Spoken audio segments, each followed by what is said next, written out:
Welcome back. All right, today's Hall of Famer that I'm going to take a look at.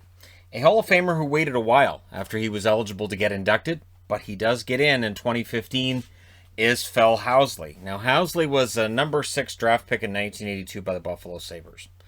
And he came right into the NHL from high school and played, which at the time was unusual. Far more unusual than it would be now. So, before he hits the NHL, and people ask him what his goal is, and he basically stated he was going to be better than Bobby Orr. And it is that confidence. You might turn around and say, well, that sounds rather egotistical. Hey, I'm glad he has the confidence. If I'm a coach and I got a kid coming in going, I think I can be better than Orr, I'd be like, all right, well, let's see what you've got. The interesting thing with Phil Housley is he did play forward as well. He did end up playing forward at times during his career. He was one of those defensemen who was really, really good offensively. But he never won a Norris. He was never a first-team All-Star either. But still, really good and long career for Phil Housley. So, as I said, number 6 pick in 1982. And in 82-83, he's playing right out of the gate. 77 games, 19 goals, 47 assists, 66 points. Even by 80 standards, a rookie defenseman scoring 19 goals and almost a point a game, that's saying something. Now in the playoffs, 10 games played, 3 goals, 4 assists. He's on the all-rookie team, and I believe he finished second in Calder voting that year as well. So, a lot of attention paid, and then Tom Barrasso would join him as another kid in Buffalo the year after. 83-84, I believe was Barrasso came in the year after. 75 games for Housley, 31 goals, 46 assists, 77 points. And that's why he ends up playing forward at times, because he was a goal scorer. And so in certain cases, you're like, you know what? We're going to put him on the forward for the power play. We're going to put him on the forward for this game, and we're going to see how things go. Played 3 playoff games that year. No points for him. He ends up finishing 5th in Norris voting. 84-85, 73 games, 16 goals, 53 assists, 69 points. In the playoffs, 5 games played, 3 goals, 2 assists, 5 points. So he's really established a high bar. Not Bobby Orr high, but still a high bar in his game. So 85-86, 79 games, 15 goals, 47 assists, 62 points. Just imagine how much money he would have made in the game today. He would have made a lot of money. Still in Buffalo in 86-87, 78 games, 21 goals, 46 assists, 67 points. 7 times he was a 20-goal scorer in the NHL. Remarkable for a defenseman, once again. And again, I understand it's the 80s, but still, defenseman with 20 goals, that was pretty impressive. So, the following season, 87-88, 74 games, 29 goals, 37 assists, 66 points. In the playoffs, 6 games, 2 goals, 4 assists, 6 points. 88-89, this is a Buffalo team that's not quite getting it done in the playoffs. Pretty good during the regular season, but the playoffs, it's not working. 72 games, 26 goals, 44 assists, 70 points. And again, in the playoffs, 5 games, 1 goal, 3 assists, 4 points. Got to be getting frustrating for Buffalo. 89-90, his last year in Buffalo. 8 years, which is easily the longest period of time he spent in one place. 80 games, 21 goals, 60 assists, 81 points. 6 games in the playoffs, 1 goal, 4 assists, 5 points. And he's 5th in Norris voting. So Buffalo needs to make a change. And they want to make a big splash to do so. The Winnipeg Jets, also a team that's gone through a lot of frustrating times, and they want to make a change themselves. So these teams come together on June 16th of 1990. Housley is traded with a 1990 first-round pick to Winnipeg that becomes Keith Tkachuk. Scott Arniel and Jeff Parker go as well. And in return, Buffalo gets a first-round pick that becomes Brad May, as well as Dale Hawerchuk. So it's a deal that favors Winnipeg. Even though Hawerchuk's going the other way, it is a deal that I think favors Winnipeg. Because Keith Tkachuk's that first-round pick, right? So his first year in Winnipeg, his totals stay relatively the same. 78 games, 23 goals, 53 assists, 76 points. 91-92, this is where his offense actually ramps up a bit. He plays 74 games, 23 goals, 63 assists, 86 points. In the playoffs, 7 games, 1 goal, 4 assists, 5 points. So with 86 points in 74 games, that will get attention. So he ends up being a second-team All-Star, and he's 3rd in Norris voting that year. That's the highest he ever got, is 3rd in Norris voting. 92-93, 80 games played, 18 goals, 79 assists. There was a good goal scorer on the Jets in 92-93. So 97 points that year for Phil Housley, who may or may not have had an assist or two, passing to Teemu Selanne. And in the playoffs, 6 games played, 7 assists. He ends up 5th in Norris voting that year. So 97 points, he ends up 5th in Norris voting. But he ends up being traded. September 24th of 1993, he's traded for Nelson Emerson and Stefan Quintal. So St. Louis picks him up. St. Louis was picking up a lot of high-priced talent at the time. He only plays 26 games that season. 7 goals, 15 assists, 22 points. And in the playoffs, 4 games, 2 goals, 1 assist, 3 points.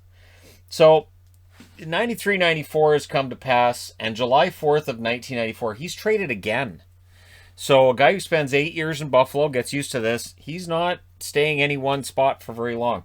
July 4th, 1994, he's traded with a 1996 second and a 1997 second to the Flames for Al McInnes and a 1997 fourth-round pick. So he's traded for another Hall of Fame defenseman in Al McInnes. And 94-95, with that pressure on him, he does pretty well in Calgary. He honestly played pretty well for Canadian teams. 43 games, 8 goals, 35 assists, 43 points. And in 7 playoff games, 9 assists. But again, you'll see that the highest number of games he's played in his career in a playoff season is 10, and that's his rookie year. And it's one of those storylines with Housley. He never really has that playoff success. It might be part of the reason why it took him as long to get in to the Hall of Fame as he did. If he played on the Oilers in the 80s, probably would have been in there no problem. 95-96, 59 games played for the Flames, 16 goals, 36 assists, 52 points. But February 26th of 1996, he's traded to the Devils with Dan Kesmer for Tommy Albaline. I like Tommy Albaline. I did. Cale Hulse and Jocelyn Lemieux. So a lot of players going to Calgary in return. On New Jersey, plays 22 games, 1 goal, 15 assists, 16 points.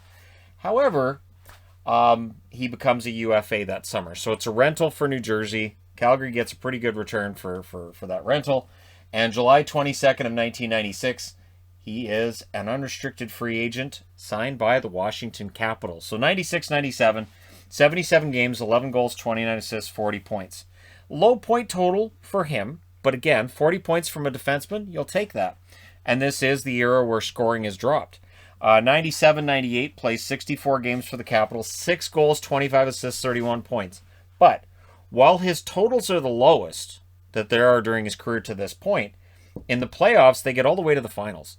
18 games, 4 assists for Housley as they went to the finals and got annihilated by a Detroit team that was bound and determined not to fail in the Stanley Cup Finals in 1998 and raise that Stanley Cup yet again. So that's as close as Housley gets to a cup ring.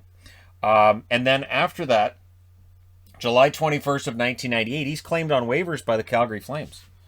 So the Caps waive him during the summer, and the Flames say, all right, we'll take him. And the following season, 98-99, back in Calgary, 79 games, 11 goals, 43 assists, 54 points. So his scoring jumps again, gets back up there. 1999-2000, 78 games, 11 goals, 44 assists, 55 points. That's what you call remarkably consistent. Plays 1 less game, gets 1 more assist. The goals are exactly the same, which means 1 more point. Very remarkably consistent in his, but again, no playoffs because this is the Flames of the late 90s, early 2000s, right? So 2000-2001, 69 games played, 4 goals, 30 assists for 34 points. So scoring drops here.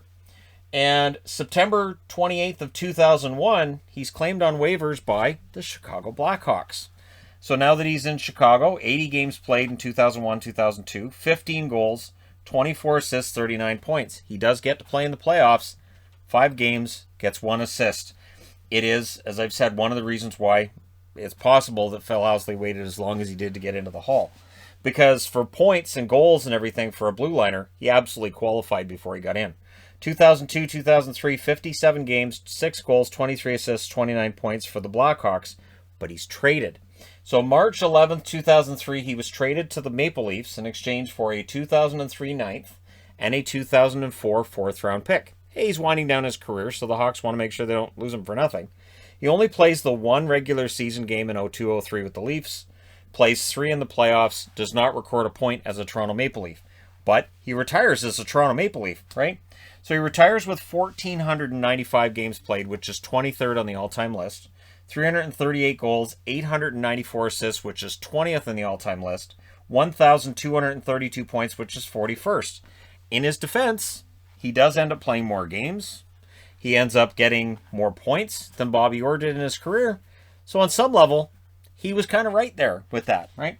So the overall picture is simple. You know, he has the all-rookie team that he's on in his first year, obviously. And he's the second-team All-Star in 91-92. He was in 7 All-Star games over his career.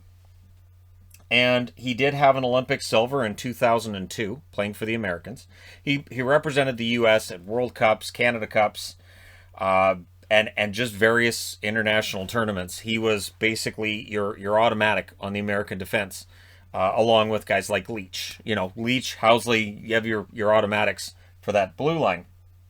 He was finally inducted in 2005. Remember, his last year's 2003. So he would have been eligible since 2006. Did take him a while, and some players it does. It's not automatic. All time, he is 4th in goals, 5th in assists, and 4th in points amongst defensemen. The one thing that I wonder about is how many of these goals and points were scored when he was playing forward.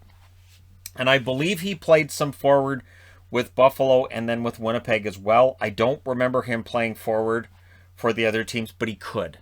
And the comparison I would use in modern day is Brent Burns. Brent Burns has played forward at points during his career.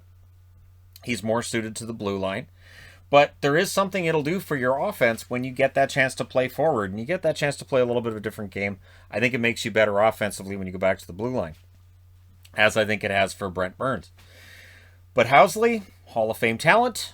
And I absolutely agree with him being in there. It is a shame that he never was with a team that went on a nice long run, other than the 98 Capitals, who of course came up short in the finals. So there you go.